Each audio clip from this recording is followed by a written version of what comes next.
I graduated from McKinley High School in 1980, and at that time I didn't know who God was. I wasn't a Christian, and so at that time, no relationship with God whatsoever. I loved playing football. I was always too small to play football, Pop wanted, but I really wanted to play, be on the field. So I was fortunate with the opportunity of starting off each year and being able to play so much my junior year. My senior year at McKinley High School, I wasn't a believer then. Two of my friends and I said we're gonna do something to leave our mark at McKinley High School. And the Oval is a sacred place where you don't even walk up on top, and that's where the McKinley statue is. And so I did a couple donuts, drove around the Oval a couple times, and at graduation in the auditorium, I think it was Coach Takamori announced that some people should not participate in our commencement because of their disrespect to our school. And so I went to him and I apologized, and I guess I'm fortunate that they allowed me to participate in the commencement. After graduation, I considered going to college to play football, and I had the fortune of being able to go to the University of Hawaii instead, being a part of the College Opportunities Program. Unfortunately, because of alcohol and drugs, I was kicked out of the Animal House dorm, Anui Nui, because of breaking the rules, I guess.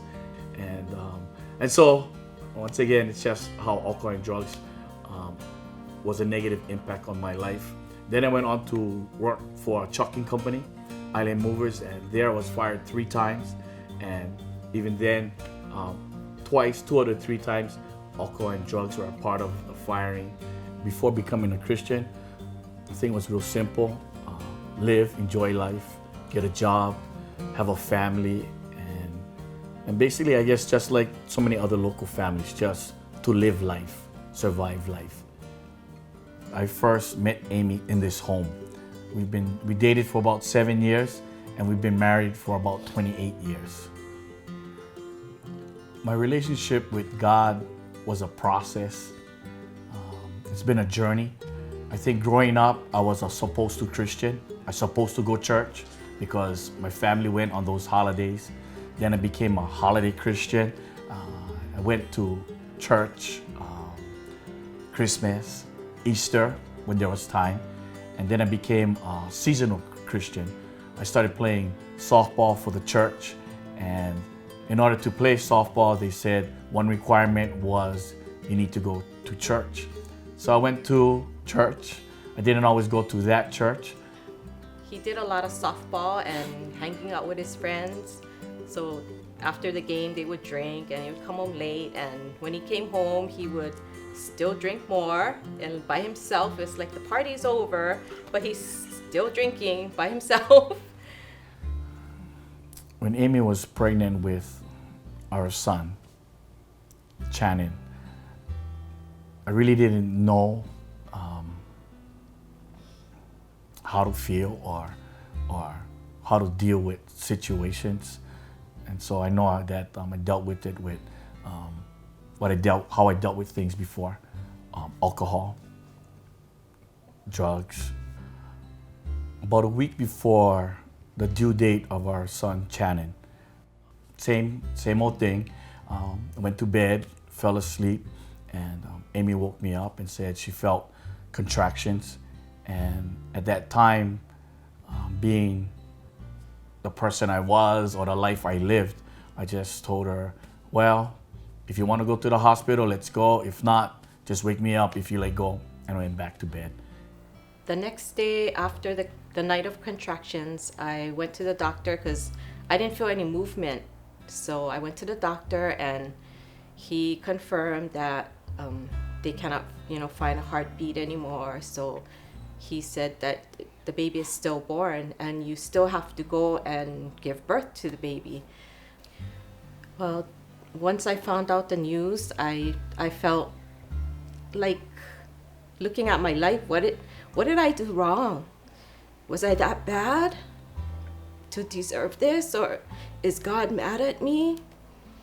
So it was really hard because 2 miscarriages and then the stillborn. It was like, I don't know if we're ever going to have children. When I got the news from Amy about our son not having a heartbeat, I think the hardest part was to see her heart broken. And but as for me, as far as the situation, I guess I felt more lost. I wasn't really sure what to say, what to do, how to react, and so I was just there and really blaming myself that if I had taken her to the doctors, to the hospital, will I still have my son? And that took years to forgive myself.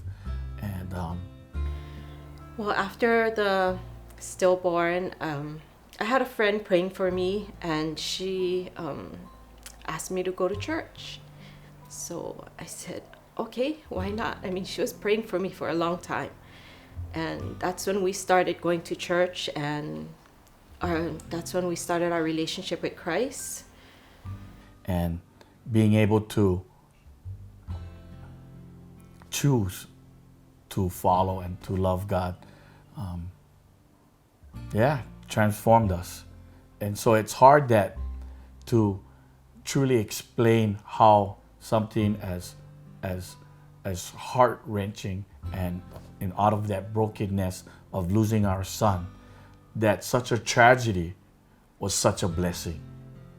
And yet our son gave us the greatest gift that we could ever receive from a child, in that he gave us a relationship with Jesus. He gave us our walk with Christ, and God used him to set a foundation in the life of our family. Growing up, alcohol was always a part of our family, always a part of my friendships. And after the loss of our son, Channing, we started to go to church regularly. During one of those evenings, Pastor Kel led our small group in prayer. And in that prayer, he asked, did anybody see anything? And at that time, I saw a picture of an alcohol bottle in the stomach of a cartoon character. And so part of it was that I thought that if I keep drinking, then I'm gonna have a big opu, I'm gonna have a big stomach, I'm gonna be fat, you know? And the other one was that because of the alcohol, that I wasn't worthy of having children, because I would only be perpetuating the generational curse of alcohol and drinking in my children's line. And so at that time, they prayed for me, and I felt the Lord say, this is the day, this is the evening that you're gonna stop drinking. And I've drank since 8th grade, and that night was the last time I drank. He hasn't drank since then, and that was huge, because who can do that? Like, what? To me, he was an alcoholic, and to just not drink anymore, just to stop cold turkey like that has to be God. Nobody can do that. 1 year after Channing had passed, God blessed us with a daughter. She had the same due date as Channing. During that whole pregnancy, I was at peace. We had our small group praying for us, and I just felt like this is all God, you know, he's gonna do it this time. And we were blessed with Shante. Quitting drinking was something huge that only God could do. But then to have a child a year later, having the same due date after our brokenness, after our ashes, and to have this beautiful child that God has blessed us with, and even more of his grace and his favor of having another beautiful daughter, and then having a son. I taught Sunday school with an incredible woman of God, Lillian Honjo, and she was a teacher, an elementary school teacher, and she encouraged me to go back and become a teacher. And so I took it to heart and I said, okay. But I still was working for the trucking company. And one day while driving the truck, I tipped the truck over on the freeway and really started to give thanks to God that while He protected us. And part of that was part of the journey. That was part of, okay, maybe this is not, God called me to something bigger, which was education. Jed's impact as a teacher is amazing. He's just has this leadership and how he impacts the kids. And I hear stories. He comes home and tells me stories about his day and how the kids just love him. Yeah. So his impact is really strong in the schools. Being a spiritual advisor with the McKinley High School football team these past 2 years has been great. And to see the new football coach and coaching staff at McKinley High School, it's, the hope in the future that these McKinley High School football players have is beyond the football field. It's beyond what anything we could ever ask or imagine. And it has been an honor and a privilege to be a part of the new McKinley High School football program. And I'm blessed to be able to be a part of that and to see what God is going to do even more. Being able to testify of God's goodness, of His faithfulness, of His love for us is beyond words, beyond miraculous.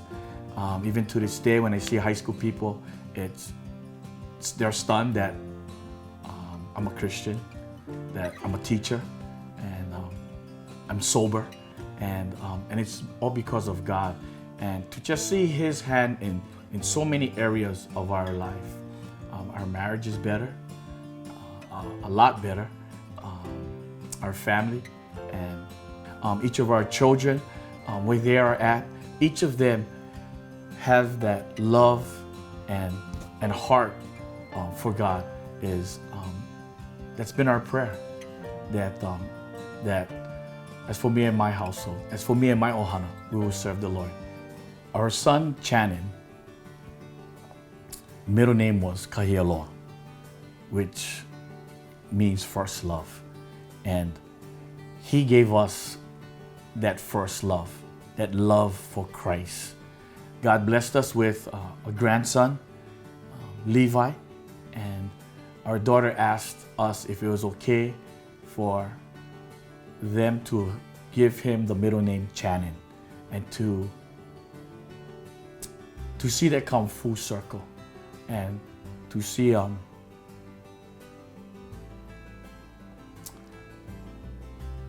that God truly did have a plan.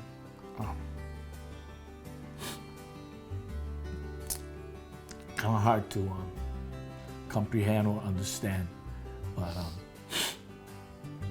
yeah, I mean, Levi has been such a blessing. God's love and faithfulness, it's just,